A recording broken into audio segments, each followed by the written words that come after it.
In the last episode, we discussed many things regarding Satan's location. We looked at his tactics and how he is still currently deceiving the world. We saw how, unlike popular opinion, Satan is not underground. No, he's still out there and still actively trying to deceive the world. And when you realize that Satan is not locked up underground, but he's still around, actively trying to mislead the masses, you begin to realize why the only truth that you can trust is biblical truth. Now, the last video inevitably brought up more insights to discuss. So today we are going to address many questions regarding the fall of Satan, the origin of Nephilim, and the angelic wars in heaven. Stay tuned. So one thing that we looked at in the past video is how in Revelation chapter 12, it speaks of how there will be an angelic battle in the heavens when Satan and his fallen angels are thrown down into the earth realm. In essence, after this battle takes place, Satan and his fallen angels will no longer be able to roam the heavens. And we see that in Revelation 12, verse 8, as it says, "And they lost their place in heaven." So, after this battle, Satan and his fallen angels will no longer have a place in the heavens to roam.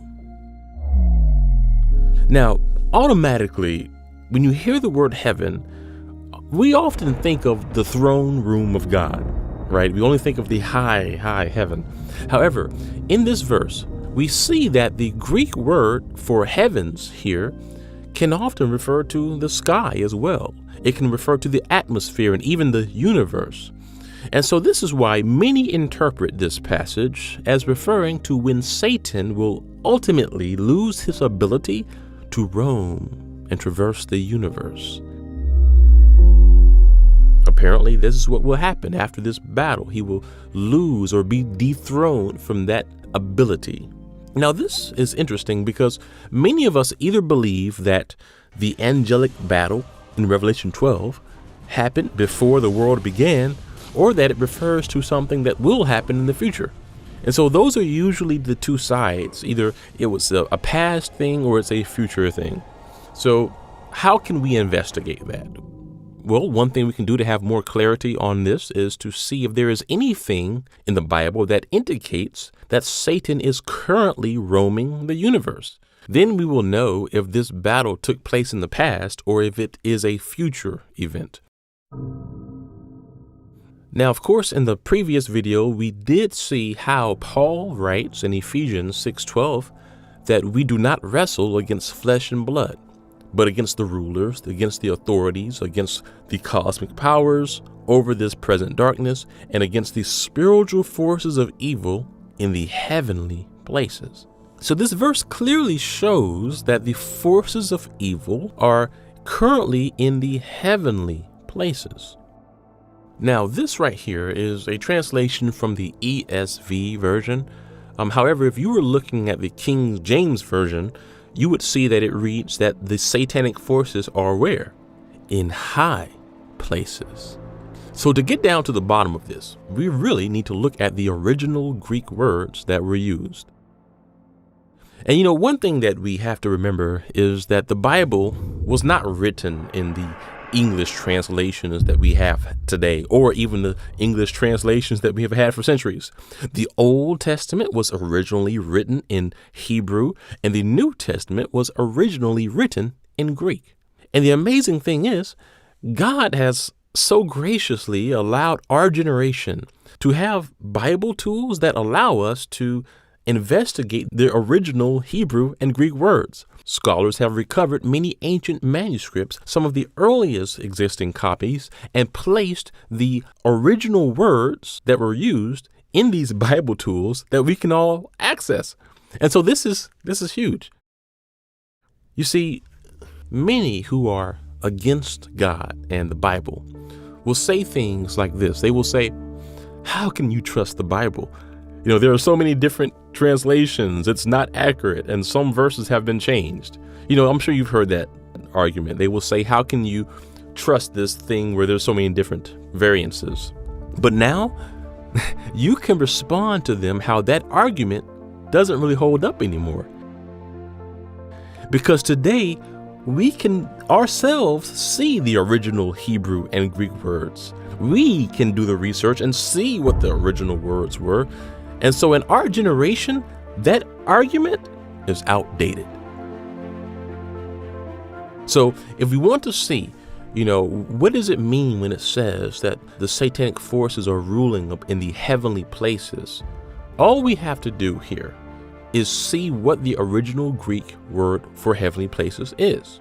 So here I'm on the Blue Letter Bible site. We're looking at the King James Version, and as it says in verse 12, that we war against the satanic forces, the spiritual wickedness, where in high places.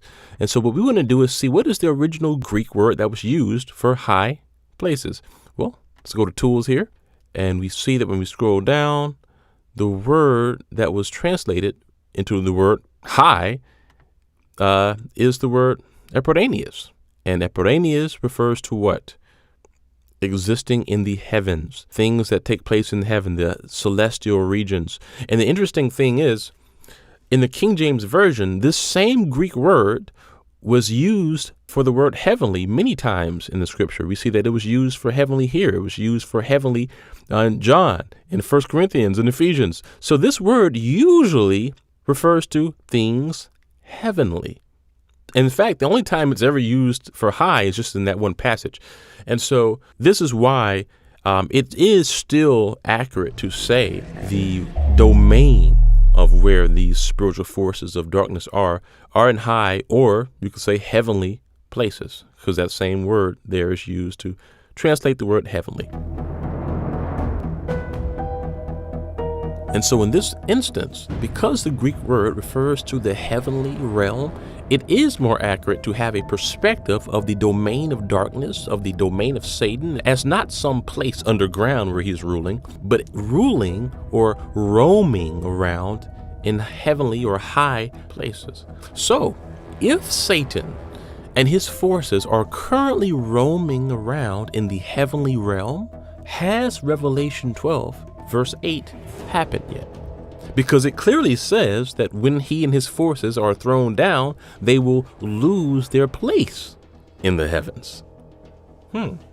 So you see why this is causing some now to wonder if the battle in Revelation 12 has happened. And, that's something that we looked at in the previous episode. And I mentioned how I can understand why some would say that the fall of Satan is a future event, because clearly we see that he's roaming the heavens and still deceiving the world. I mean, you can look at the world and see how there's so much satanic activity. It's obvious that he is still active. He's not completely locked away. However, I can also see the other perspective that says that he already fell from heaven. As we know, Jesus said that he saw Satan fall as lightning, correct? And we know that Satan roams throughout the earth seeking who he can devour. So what do we say in response to this? Well, I want to first say that we greatly appreciate your comments, because your comments have been so insightful, and we love how the Holy Spirit is working through you to reveal things and insight to you as well. Because with this last video, there were a few comments that I thought were so interesting regarding this. A few of you commented and mentioned something very interesting. You said, what if the angelic battle in Revelation 12, what if it's not just a singular one-time event? What if the angelic battle in Revelation 12 is a prophetic summary of the angelic wars that have been taking place over the ages? And so I thought about that, and, after some pondering, I think that is another good perspective, actually. Some of you mentioned how, yes, initially Satan was kicked out of the heavens with his fallen angels for having pride and having evil intentions. And ever since then, he has been in numerous battles with the archangel Michael and the other angels of light. Some of you even quoted the book of Daniel, chapter 10, which speaks of how the archangel Michael was in an angelic battle with the forces of darkness, even back then. And also we saw in the book of Job how Satan was not completely cast out of the heavens, because he was able to worm his way into the high heaven so that he could approach God for the purpose of trying to accuse Job. And so it does seem as if there has been an ongoing conflict between the angels of darkness and the angels of light for thousands of years. And if that is the case, it would make sense if the angelic battle depicted in Revelation 12 is perhaps a summary of when Satan is first kicked out of heaven, and then it tells of these frequent angelic battles that he has as he tries to accuse the people of God. And finally, in the passage, we see that there will come a moment when Satan is ultimately kicked out of the heavenly realms and is only allowed around the earth realm. So yeah, I would say that that position is a worthy argument to add into the equation of perspectives.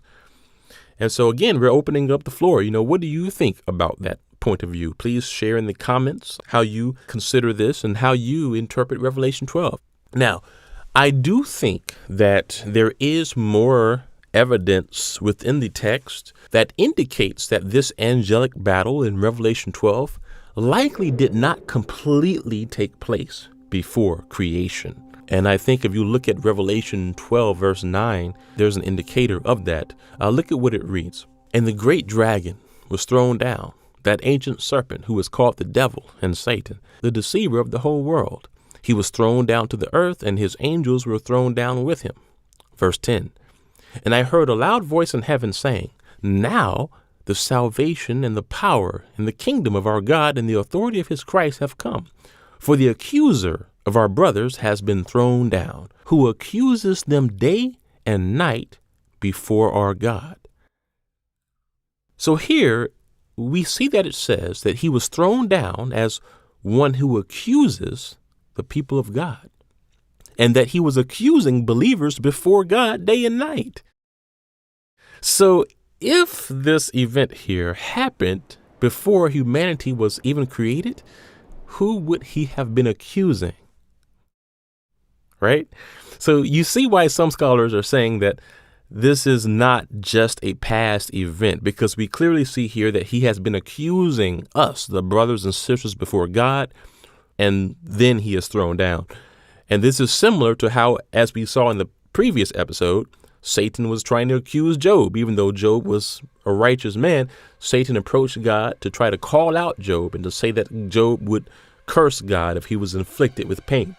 And so it seems that even since the days of Job, Satan has had this ability to not only wander the earth, but also to wander the heavens as the accuser.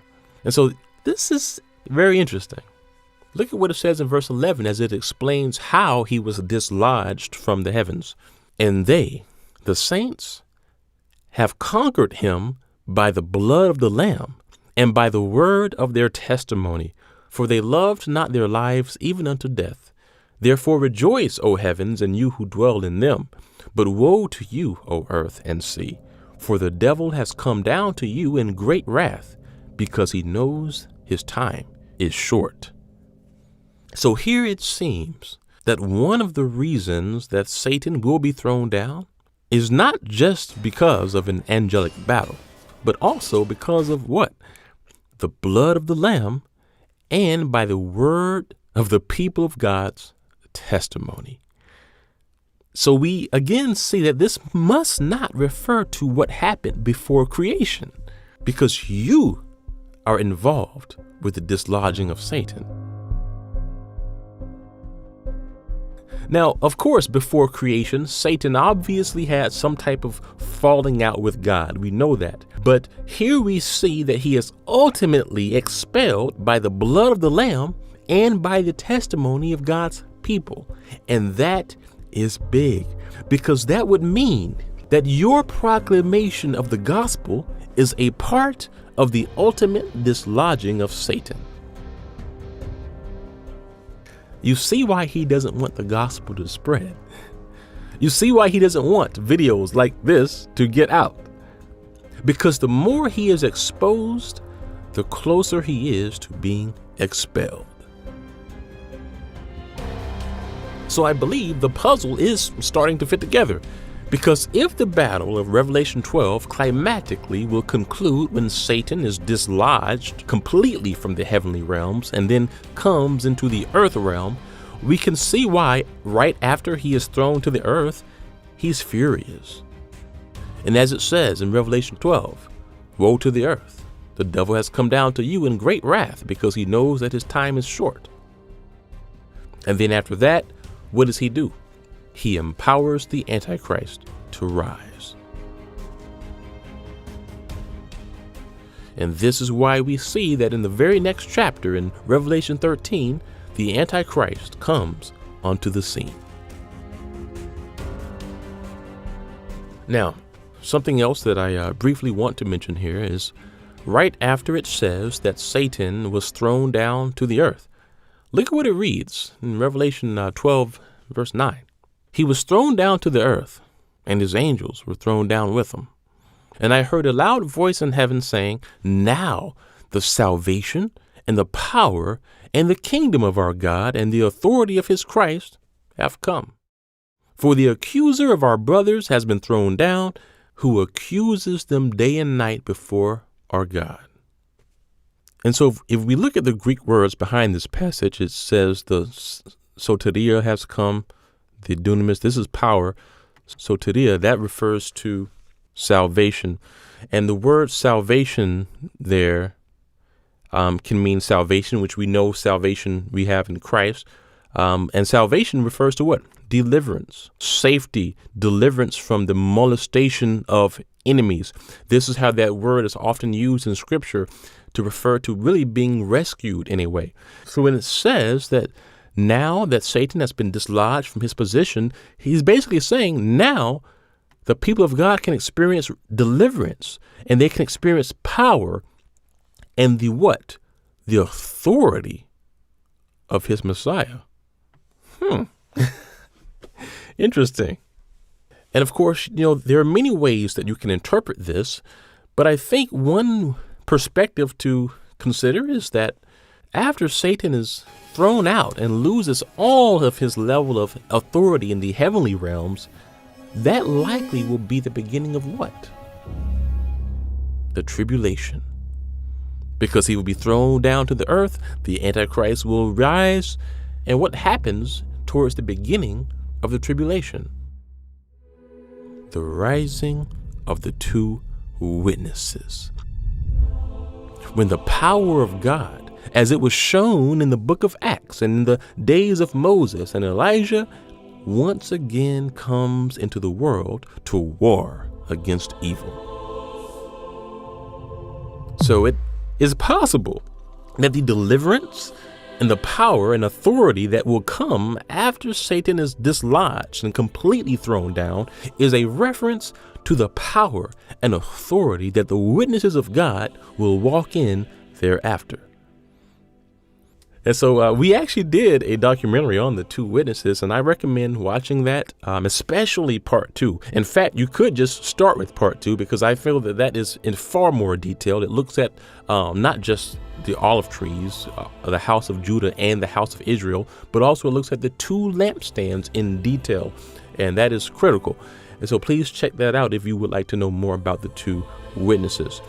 So yes, it is interesting how after Satan is ultimately removed from his position, that there is this empowerment that comes to God's people. And that seems to line up with what we know will happen during the time of the two witnesses. Now, we still have more things to walk through here in the text, because if the ultimate fall of Satan happens right prior to the time of the tribulation, well, what about Isaiah 14? Some of you mentioned Isaiah 14, which speaks of how Satan will be thrown into hell. Will that happen? Has it already happened? When will it happen? Let's look at it. So Isaiah 14, some people interpret Isaiah 14 as being something that possibly happened in the past. But I think in light of what we have just looked at here, that it is also possible that Isaiah 14 is a prophecy of what will happen in the future. So let's look at Isaiah 14, verse 13. Here is what the prophet Isaiah says concerning Satan. You said in your heart, I will ascend to heaven above the stars of God. I will set my throne on high. I will sit on the mount of assembly in the far reaches of the north. You said that I will ascend above the heights of the clouds. I will make myself like the Most High. So here Isaiah is really forecasting the doom of Satan, and he explains how at one point Satan became very prideful, and God pretty much calls him out on that and says, no, yes, you wanted to be like the Most High and ascend above the angelic host, but no, you are brought down to Sheol, to the far reaches of the pit. So if this is a prophecy about the doom of Satan, what is Sheol?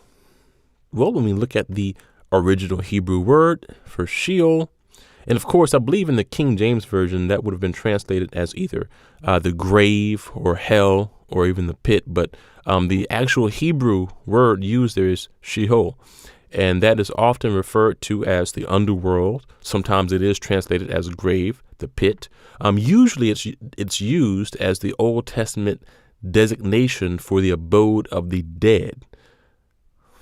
The Greek equivalent of it is Hades, or the world of the dead. So it says that Satan will be thrown into Sheol. Is he referring to just a grave? Well, or is he referring to some underworld, the abode of the dead? Well, let's look at the context of how it is used. So it says he will be thrown down to Sheol, to the far reaches of the pit. Those who see you will stare at you and ponder over you. It says he will be thrown down to Sheol, and there are individuals or spirits or souls who will stare and ponder over Satan and will say, is this the man who made the earth tremble, who shook the kingdoms? Is this the one who made the world like a desert and overthrew its cities and who did not let the prisoners go home? This is the guy? Now, it says that he was thrown down to Sheol, right?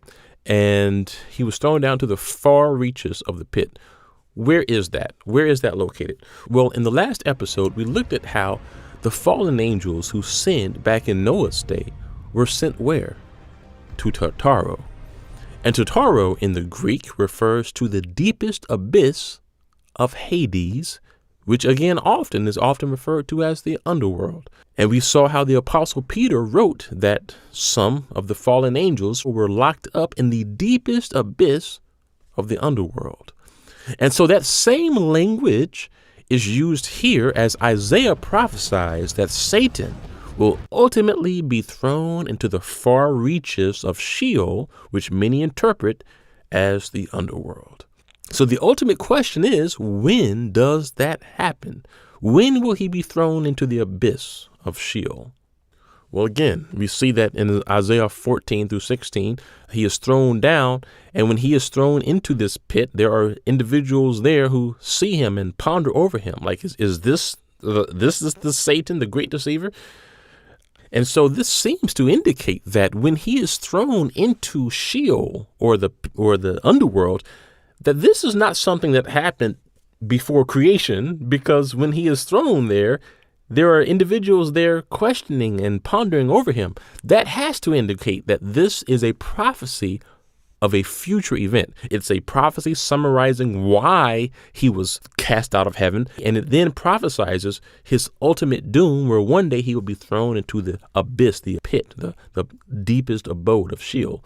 So when will that happen? If it hasn't happened in the past, when will it be?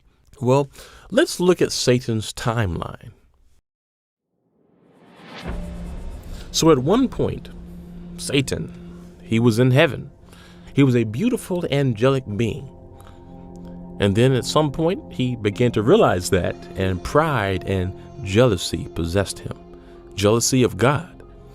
And so he had a falling out with God, and after that, he and the fallen angels that he convinced to take his side were kicked out of the highest heaven. and were allowed to roam the earth and the heavens.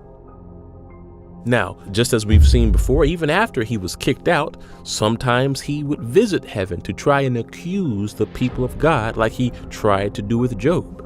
But we know the day will come when he is completely banned from the heavenly realms, when Michael, the archangel, defeats him. And then Satan will be thrown to the earth. Satan will empower the Antichrist.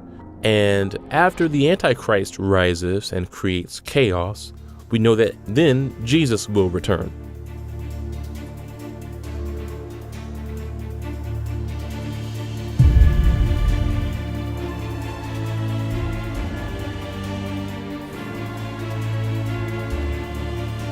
And once Jesus returns, look at what Revelation says will happen to Satan then.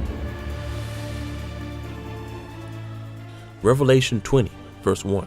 And I saw an angel coming down out of heaven, having the key to the abyss and holding in his hand a great chain. Verse 3. And he threw him into the abyss and locked and sealed it over him to keep him from deceiving the nations any more until the 1,000 years were ended. After that, he must be set free for a short time. So basically, we see here that at this point, when Jesus returns, then Satan will be thrown where? Into the abyss.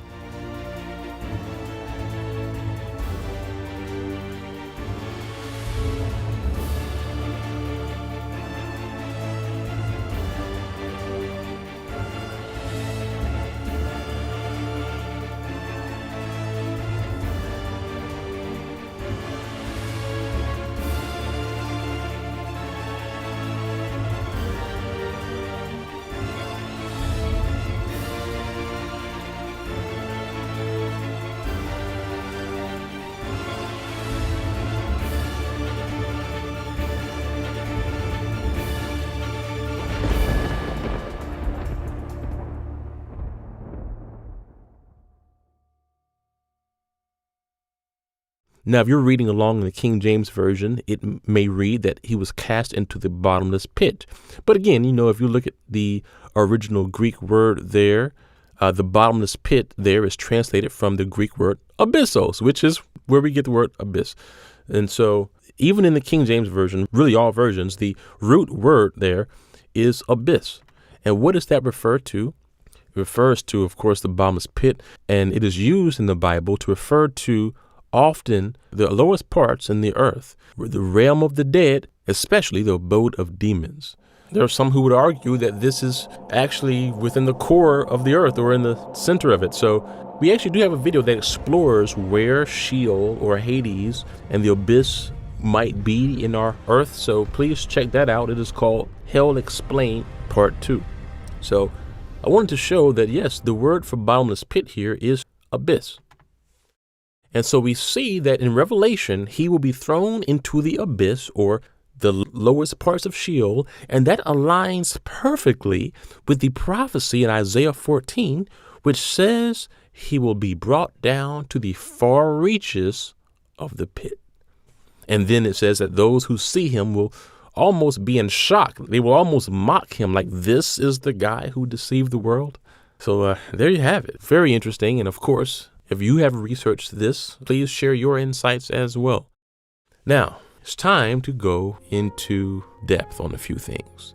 Because after the recent video, there were a few questions and a few comments which led, of course, to more Bible study and more prayer and more research. And so we have something that we need to look at here, and it regards the Nephilim.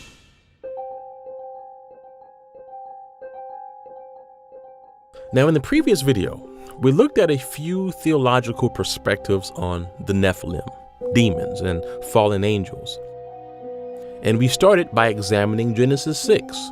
Genesis 6 tells the story of how the sons of God had children with human women, and that led to the women giving birth to Nephilim.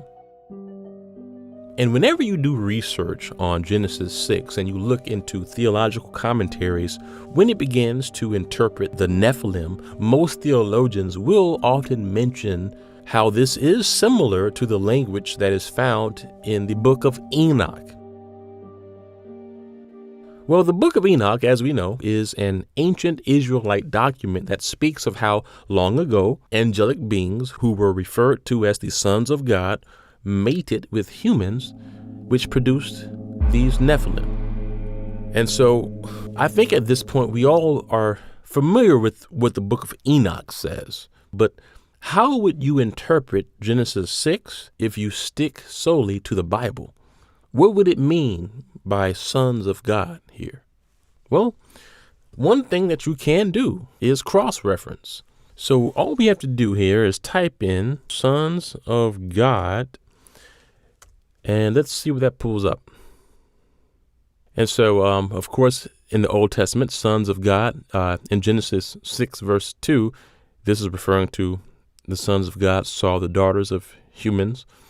Let's see, we see the sons of God also in Job 1:6. Look what it reads. It says, "Now there was a day when the sons of God came to present themselves before the Lord, and Satan also came along with him." So in this context, the sons of God refers to angelic beings, and then Satan tried to worm his way among them. Also, we see in Job 2:1, it says, "And there was a day when the sons of God came to present themselves to the Lord, and Satan also tried to come among with them." So again, this sons of God refers to the angelic beings. In Job 38:7, it says, "Where were you when the morning stars sang together and all the sons of God shouted for joy?" So, of course, we know this is referring to angelic beings as well. Now, one day we're going to get into the New Testament and its usage of the sons of God, because it flips things around and says basically how we, as the children of God, can also be included in this. But in the Old Testament, the sons of God here primarily is used to refer to, as we see in the context, angelic beings. And so even if you're not looking at extra biblical ancient texts, you can reasonably come to the conclusion that the sons of God here are also likely referring to the same thing as sons of God usually refers to, angels. And this is why many theologians interpret the sons of God here as referring to angels. And so let's read verse 1. "When human beings began to increase in number on the earth, and daughters were born to them, the sons of God saw that the daughters of humans were beautiful, and they married any of them as they chose. Then the Lord said, 'My spirit will not contend with humans forever, for they are mortal, and their days will be 120 years. And in verse 4, it says, "The Nephilim were on the earth in those days, and also afterward, when the sons of God went to the daughters of humans and had children by them."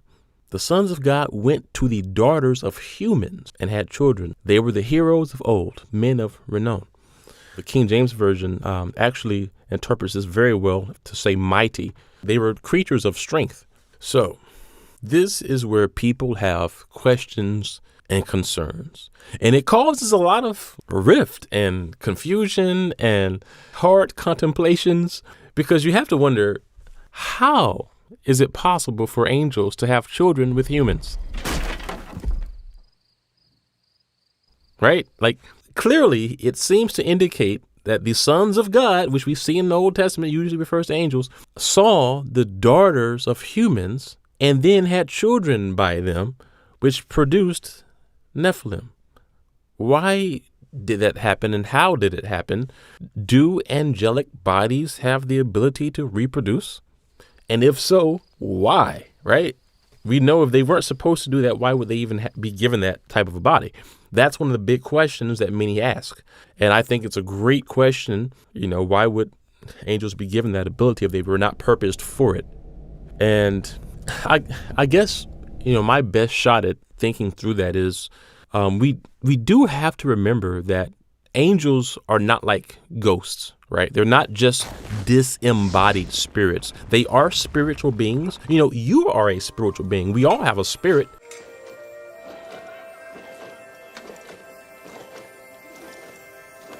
But we just happen to live in a human body. Angels are also spirits, but they live in a angelic spiritual body. A ghost or a spirit is something that is just spirit, but no physical, no body at all.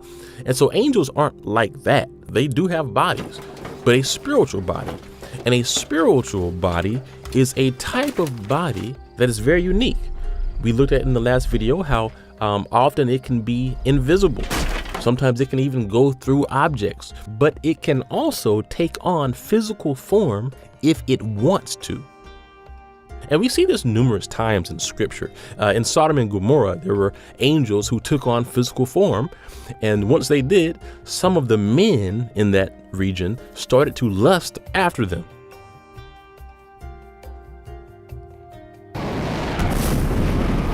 And we also see how angels often take on some type of physical form whenever they are trying to deliver a message to the people of God.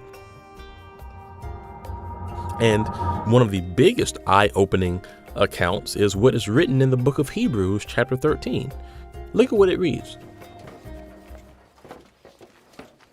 Do not forget to show hospitality to strangers, for by so doing, some people have shown hospitality to angels without even knowing it.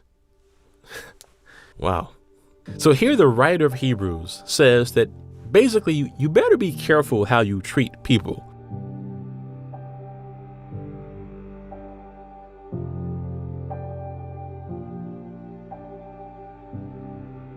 Because angels have the ability to take on human form, and you may actually be interacting with an angel. So this is what the angelic body can do.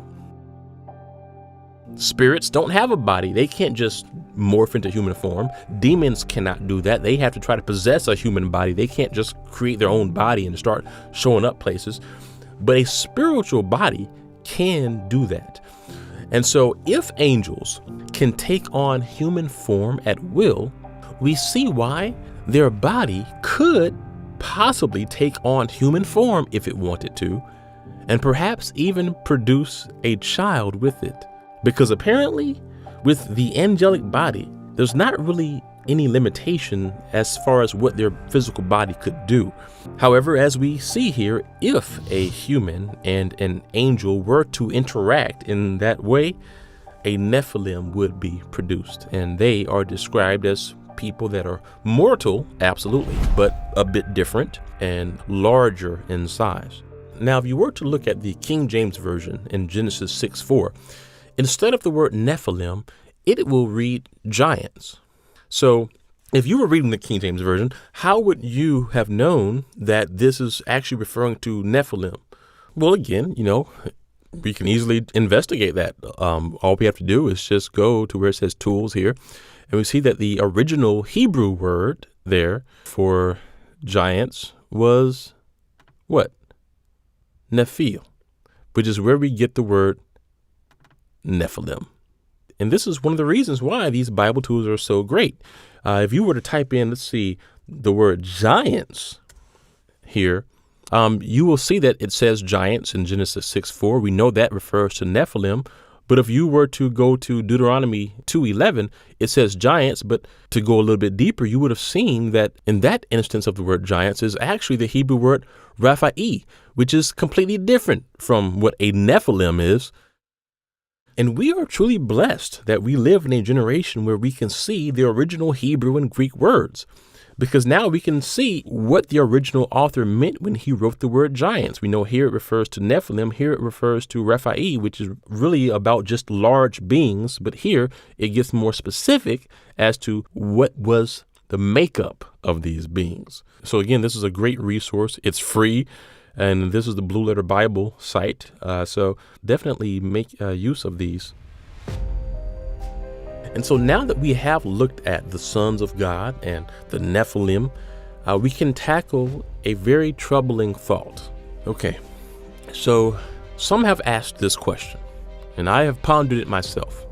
If the Nephilim who were produced in Noah's day were killed in the flood, why is it that they seemingly show up again at other parts of the Bible?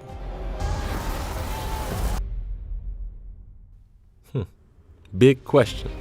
Because we know that these creatures, they were killed in the flood, right? And certainly none of them were on Noah's Ark to survive that. So how did they come back? Well, let's investigate this. So again, we're in the King James Version here.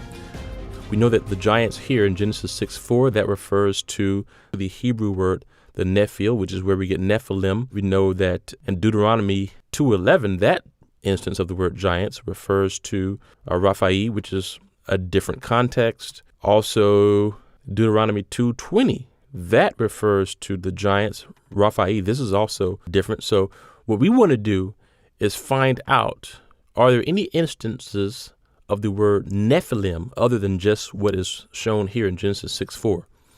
Well, when we go to Numbers 13:33, we see that there are giants mentioned here. Let's see what the original Hebrew word for there was. So this instant of the word giants is, again, what we're looking for, the Nephilim. We want to see what the context of this is. So we know that now here it's referring to the Nephilim. So here in the book of Numbers, the people of Israel were on the verge of entering the promised land.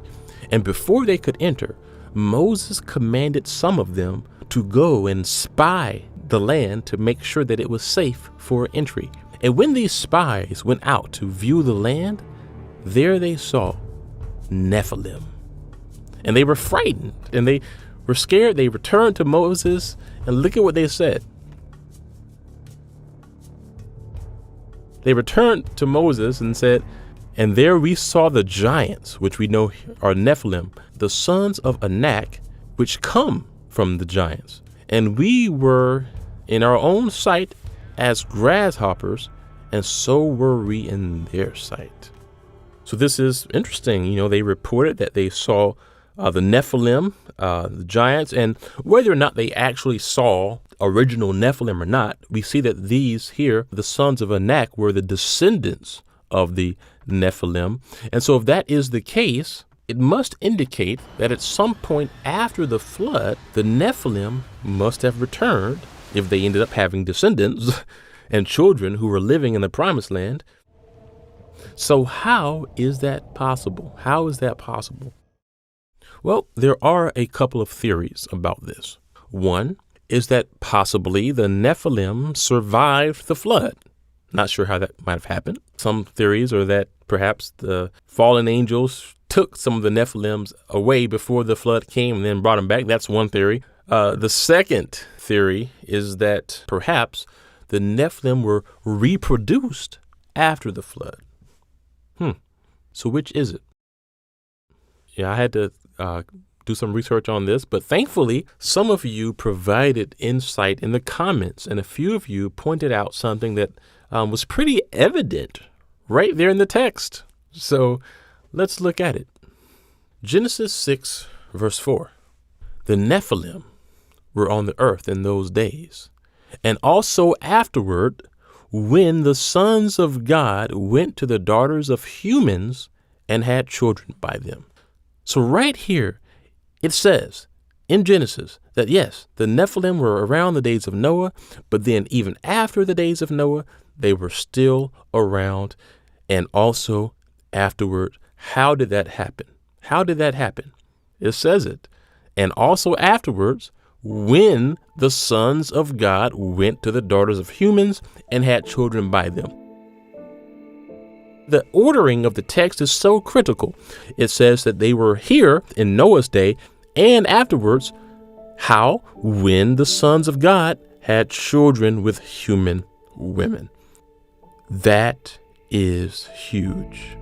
Because what that means is that even after the flood, even after apparently some of the fallen angels had been locked away for sinning with women, apparently it happened again.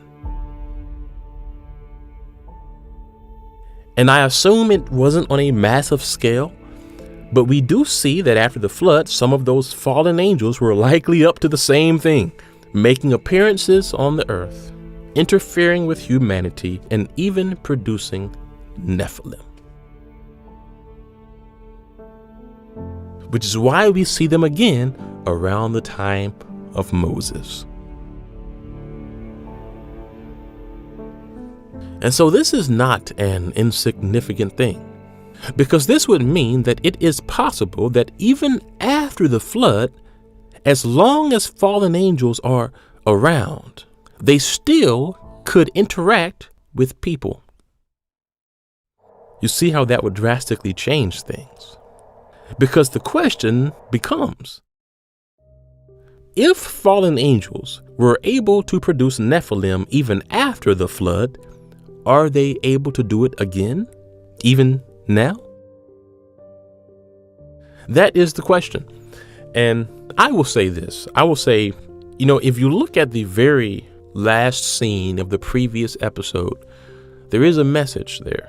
And that is why I always say that when you watch these episodes, it's not something that you can just have in your ear. You got to visually tune in, because the imagery there is very purposeful. And there is a quote at the end of the last episode from Christ about what will take place on earth right before his return. Look at what it says. Matthew 24:37. As it was in the days of Noah, so will it be at the coming of the Son of Man. So what does that mean? Some people interpret this to refer to how in the days of Noah there was fallen angel activity. And so possibly even in the end times leading up to Christ's return, there will be more fallen angel activity. That's one view. I personally am not sure what could happen, but I do lean towards this verse certainly hinting that just as it was wicked in Noah's day and in Lot's day, it will be very wicked on the earth prior to his coming. Absolutely. Will fallen angels have some part in that? We will see. We will see.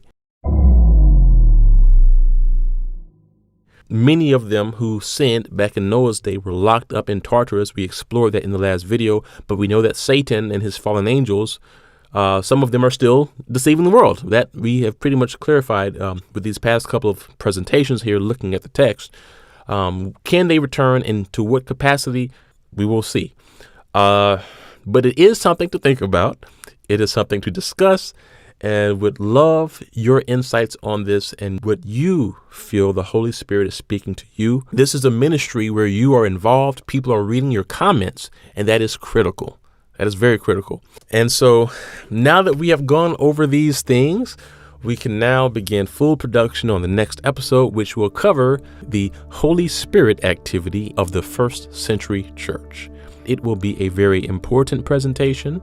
And if you would like to have some input with it, please consider joining us on Patreon. With Patreon, you are not only able to give and contribute to these projects, but you are also able to be a part of the process. You're able to provide feedback and even raise awareness of issues that we can discuss in upcoming episodes. And so it's a great opportunity for involvement.